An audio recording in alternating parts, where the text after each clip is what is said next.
రేపే వరలక్ష్మి వ్రతము పూజ ఉంది కదా ఇంట్లో. ఇవాళ అయితే ఫుల్ బిజీ. రేపు పని రేపే, ఈరోజు పని ఈరోజే. రేపు పూజ బాగా జరగాలి అంటే ఈరోజు పూజకి సంబంధించినవి అన్నీ ఈరోజు మనం అన్నీ సెట్ చేసుకోవాలి. మనకి రేపు పూజకి ఏమేమి అవసరం అన్నీ ఈరోజు వెళ్ళి తెచ్చుకోవాలి, బయటికి వెళ్ళి తెచ్చుకోవాలి. అలాగే ఇంట్లో క్లీనింగ్ కూడా ఈరోజే అంతా చేసుకోవాల్సి ఉంటుంది. మేమైతే ఏదైనా పూజ లేదా గుడికి వెళ్ళేది ఉంటే ముందు రోజు అన్నీ క్లీన్ చేసుకుంటాము. అలాగా ఈరోజు నేను ఫస్ట్ డైలీ ఇంట్లో చేసుకునే పని అంతా చేసేసుకునేసి దేవుడి ఫొటోస్ని అంతా తుడిచి శుభ్రం చేసుకుందాం అనేసి ఈరోజైతే నేను దేవుడి ఫొటోస్ని అన్నిటిని తుడిచి నీట్గా పసుపు కుంకుమ అన్నీ పెట్టి శుభ్రం చేస్తున్నాను. నేను చాలా రోజుల తర్వాత వీటిని క్లీన్ చేస్తున్నాను. చాలా రోజుల తర్వాత అంటే మేము ఇప్పటివరకు క్లీన్ చేసుకోలేదని కాదు, నా డెలివరీ అయిన తర్వాత ఇదే నేను ఫస్ట్ టైం క్లీన్ చేయడము దేవుడి ఫొటోస్ని. ఇంతకుముందంతా మా ఆడపడుచు అమ్మాయి చేసేది. అయితే ఈ ఫొటోస్ని చూస్తుంటే ఇప్పుడు నాకు ఒక్కొక్క ఫోటోని చూస్తుంటే దాని ఫ్లాష్ బ్యాక్ అంతా నాకు గుర్తొస్తుంది. ఈ ఐడిల్ అనేది మేము ఇంట్లో పాత సామాను ఉంటే వాటిలన్నిటిని ఇచ్చేసి ఇట్లా మా ఊరికి ఒకరు వచ్చారు. ఇట్లాగ పాత సామాన్తో దేవుడి యొక్క ఈ ఇలాగా బొమ్మలు చేసేవాళ్ళు. నేను ఆ పాత సామాన్తో ఇది చేయించుకున్నాను. కొంతమంది ఇవి ఇంట్లో దేవుడి గదిలో పెట్టుకోవచ్చు అంటున్నారు. కొంతమంది మనం వాడేసిన వస్తువులతో చేసుకున్నాం కాబట్టి వద్దు, జస్ట్ ఒక షో పీస్ లాగా మీ కబోర్డ్స్లో అలా పెట్టుకోండి అంటున్నారు. నేనైతే మనం చూసే విధానంలో ఉంటుంది కదా ఏదైనా, అందుకే నేనైతే దేవుడి గదిలోనే ఉంచాను. ఇంకా ఈ లక్ష్మీదేవి అమ్మవారి ఫోటో అయితే నా పెళ్ళైనప్పుడు ఫస్ట్ మనము లక్ష్మీదేవిని ఇంటికి తీసుకురావాలి. ఈ ఫోటోని నేను అప్పుడు తీసుకొచ్చాను. ఈ ఫోటోని మా తోటి కోడలు తన పెళ్ళప్పుడు ఈ ఫోటోని తను తీసుకొచ్చింది. ఇలాగా ఈ ఫొటోస్ని చూస్తుంటే వీటి వెనుక ఫ్లాష్ బ్యాక్ ఏముంది అనేసి ఒకసారి గుర్తొస్తుంది. రేపు పూజ అంటే ఈరోజు ఇంట్లో ఫుల్ హెవీ వర్క్ ఉంటుంది కదా. అలాగా ఫస్ట్ అయితే నేను ఈ ఫొటోస్ని క్లీన్ చేసే అంతా స్టార్ట్ చేశాను. ఇంకా ఇక్కడ ఈ ఫోటో చూసారా, జొన్నవాడ కామాక్షమ్మ. ఈ అమ్మవారిని కొంతమంది ఇంట్లో ఉంచుకోవచ్చు అన్నారు, కొంతమంది అమ్మవారు శక్తి కదా ఇంట్లో ఉంచుకోకూడదు అన్నారు. కానీ మా ఇంటి దేవత జొన్నవాడ కామాక్షమ్మ వారు, అందుకని మేము ఇంట్లో ఉంచుకున్నాము, పూజ చేస్తున్నాము. మనం నమ్మితే అమ్మవారు మనల్ని కాపాడడానికే కదా అండి ఉండేది, మనల్ని నష్టాల్లో కష్టాల్లో పడేయడానికి కాదు కదా. ఎవరైనా ఏ దేవుడైనా సరే మనం నమ్మితే వాళ్ళు మన వెంటే ఉంటారు.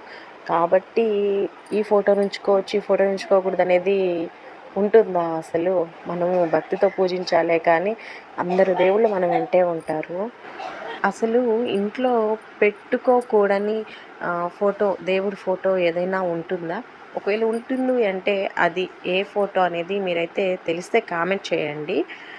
నాకు తెలిసినంత వరకు అయితే మనం కొలిచే దేవుళ్ళు ఎవరైనా సరే మన ఇంట్లో ఉండొచ్చు. మనం కొలవకపోతే వాళ్ళని మనం పూజించకపోతే వాళ్ళని పెట్టుకోరు ఇంట్లో.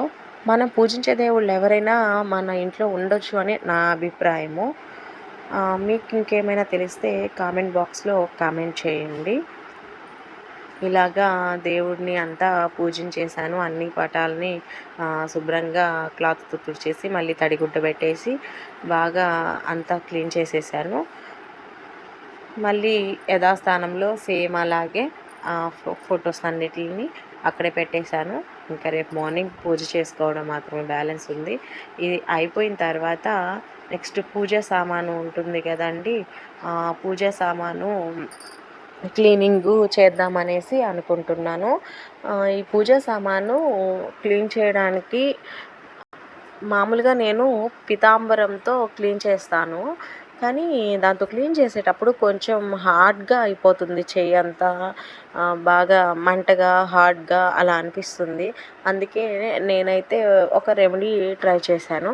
ఇది నా ఓన్ రెమెడీ ఏం కాదులేండి, నేను యూట్యూబ్లోనే చూసి సరే ఇది వర్కౌట్ అవుతుందా లేదా ఒకసారి ట్రై చేద్దామనేసి నేను ట్రై చేశాను. వీడియో అనేది కింద ఇచ్చున్నాను, దాన్ని మీరు కూడా వెళ్ళి చూడండి. మీకు నచ్చితే మీరు కూడా ట్రై చేయండి. చాలా బాగా వర్క్ అవుతుంది, చాలా మంచి రిజల్ట్ అయితే ఉంటుంది. చాలా ఈజీ ప్రాసెస్, అన్నీ మన ఇంట్లో ఉండే వస్తువులే అవన్నీ. జస్ట్ ఒక 4 ఐటమ్స్ అయితే దీనికోసం సరిపోతాయి.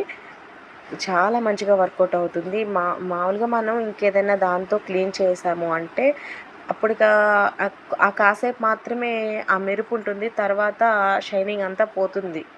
కానీ మళ్ళీ నెక్స్ట్ క్లీనింగ్ వరకు అయితే షైనింగ్ ఏమాత్రం తగ్గట్లేదు. చాలా బాగా ఉంటుంది. ఇక్కడ నాకు ఆయిల్ అంతా బాగా పడిపోయింది కదా! చూడండి, చూడడానికి బాగా మెస్సీగా ఉంది కదా! క్లీన్ చేసిన తర్వాత చూడండి ఎలా ఉంది అనేది.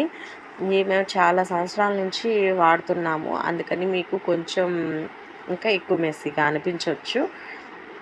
చూడండి, ఒకసారి క్లీన్ చేసిన తర్వాత ఇది చాలా మంచి రిజల్ట్ అయితే ఇచ్చింది.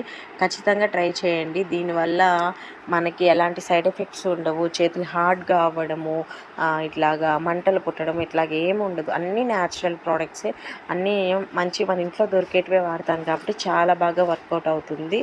ఇంకా మీకు ఈ ఇత్తడి మీద కూడా రాగి వాటికైతే ఇంకా చాలా బాగా వర్కౌట్ అవుతుందండి ఇది. ఒకసారి చూడండి మీరు అక్కడ దేవుడికి మనం వాటర్ అవి పెడతాం కదా! దాన్ని ఏమంటారు, నాకు పేరైతే తెలీదు. ఒకసారి మీరు చూడండి. అది ఎంత బ్లాక్‌గా ఉన్నింది, ఎంత బాగా మెరుస్తుందో ఒకసారి చూడండి. ఎంత బాగా షైనింగ్ ఇస్తుంది. మామూలుగా యూట్యూబ్‌లో చూపిచ్చారు. నేను చూసాను చాలా వీడియోసు. ఇట్లా పెడితే అట్లా బాగా అంతా క్లీన్ అయిపోతుంది. జస్ట్ వాటర్‌లో ఇట్లా డిప్ చేస్తే చాలు. ఒక్కసారి అట్లాగా రఫ్ చేస్తే చాలు అని చెప్పడం అయన్నీ అంతా ఉత్త మాటలండి. బాగా రుద్దండి. బాగా అయితే రఫ్ చేయండి బాగా. ఖచ్చితంగా అయితే మీకు ఇంత మంచి షైనింగ్ అయితే వస్తుంది. మామూలుగా మీకు ఏమి రఫ్ చేయకుండా అట్లా అయితే రాదు. జస్ట్ వాటర్‌లో డిప్ చేయంగానే అట్లా కూడా రాదు. నార్మల్‌గా మనము ఇంకేదన్నా వాడి ఎట్లా అయితే మనం బాగా దాన్ని రఫ్ చేస్తామో, రుద్దుతామో అట్లాగే దీన్ని కూడా రుద్దండి. బాగా రుద్ది కడగండి. చాలా మంచి రిజల్ట్ ఇస్తుంది. చాలా సూపర్‌గా ఉంది. ఖచ్చితంగా నైట్ హౌస్ క్లీనింగ్ కూడా అయిపోయింది. కానీ అది వీడియో తీయడానికి కుదరలేదు. సరే మరి బాయ్. సబ్స్క్రైబ్ చేసుకోండి.